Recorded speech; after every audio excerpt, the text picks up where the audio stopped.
সালাম দুরূদ শরীফ শিক্ষা দিলাম। দ্বিতীয় দিন আইসা বাচ্চাদেরকে আপনি বসার আদব ডান বাম শিক্ষা দিবেন। কিভাবে বসার আদব পড়াইবেন?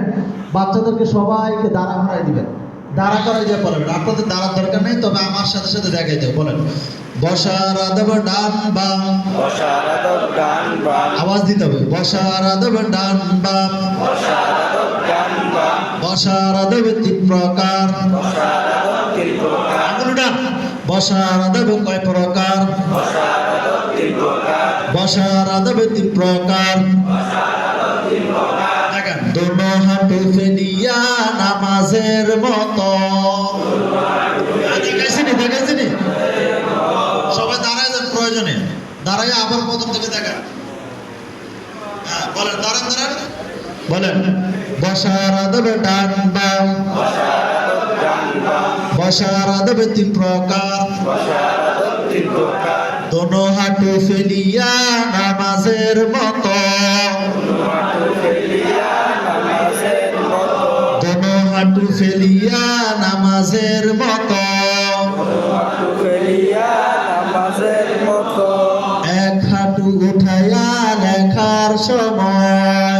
এক হাঁটু উঠাইয়া লেখার সময়, কয় হাঁটু উঠাইয়া লেখার সময়। এক হাঁটু উঠাইয়া লেখার সময়, দোনো হাঁটু উঠাইয়া খাবার সময়।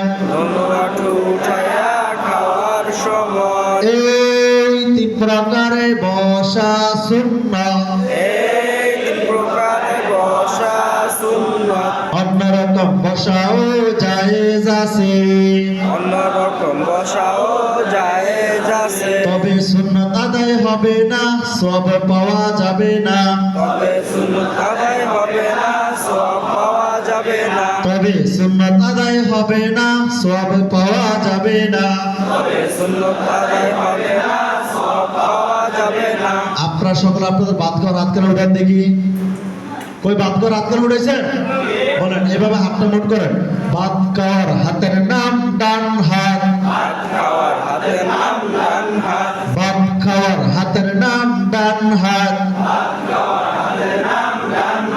আপনাদের অপর হাত করে উঠান দেখি। অপর হাতের নাম বাম হাত। অপর হাতের নাম বাম হাত। ডান হাতের দিককে ডান দিক বলে, বাম হাতের দিককে বাম দিক বলে। মাথার দিককে উপর দিক বলে, পায়ের দিককে নিচের দিক বলে। নিচের দিক বলে, ডানের ফজিলত বেশি বেশি বামের তুলনায়। বামের তুলনায়। এখন বাচ্চাদের প্রশ্ন করবেন, আমরা ভাত খাই কোন হাত দিয়ে? আমরা কোরআন শরীফ স্পর্শ করি কোন হাত দিয়ে? আমরা দান সদকা করি কোন হাত দিয়ে? আমরা ভালো কাজ করি কোন হাত দিয়ে? আমরা ময়লা আবর্জনা পরিষ্কার করি কোন হাত দিয়ে? নাক সাফ করি কোন হাত দিয়ে? এই জন্য বামের তুলনায় ডানের ফজিলত বেশি। এ কারণে যখন আমরা রাস্তা দিয়ে হাঁটবো, ডান দিক দিয়ে হাঁটবো না বাম দিক দিয়ে? যদি কারো দান করি ডান হাতে করবো না বাম হাতে? ডান হাতে। বুঝতে পারছেন? পারবেন তো? এখন দেখেন সকলে, এই যে এটা হচ্ছে বোর্ডের উপরের দিক। এটা কোন দিক? এটা হচ্ছে বোর্ডের নিচের দিক। এটা কোন দিক? এটা হচ্ছে বোর্ডের ডানের দিক। এটা কোন দিক? এটা হচ্ছে বোর্ডের বামের দিক। এটা কোন দিক? বামের দিক। এখন বাচ্চাদেরকে প্রশিক্ষণের ক্ষেত্রে দুইটা বলবেন, উপরে না নিচে। বাচ্চারা শুধু উত্তর দিবে উপরে। আমি বলবো উপরে না নিচে, আপনি কি বলবেন? উপরে। বলেন উপরে না নিচে, উপরে না নিচে, উপরে না নিচে, নিচে না উপরে, নিচে নিচে না উপরে, নিচে ডানে না বামে, ডানে না বামে, ডানে ডানে না বামে, ডানে বামে না ডানে, বামে বামে না ডানে। বামে। এখন আমি লাঠি রাখবো, আপনারা উচ্চারণ করবেন। বলেন নিচে উপরে নিচে উপরে নিচে ডানে বায়ে ডানে বায়ে মাশাআল্লাহ। দেখি সবার সিলেটটা দেখান সকলে।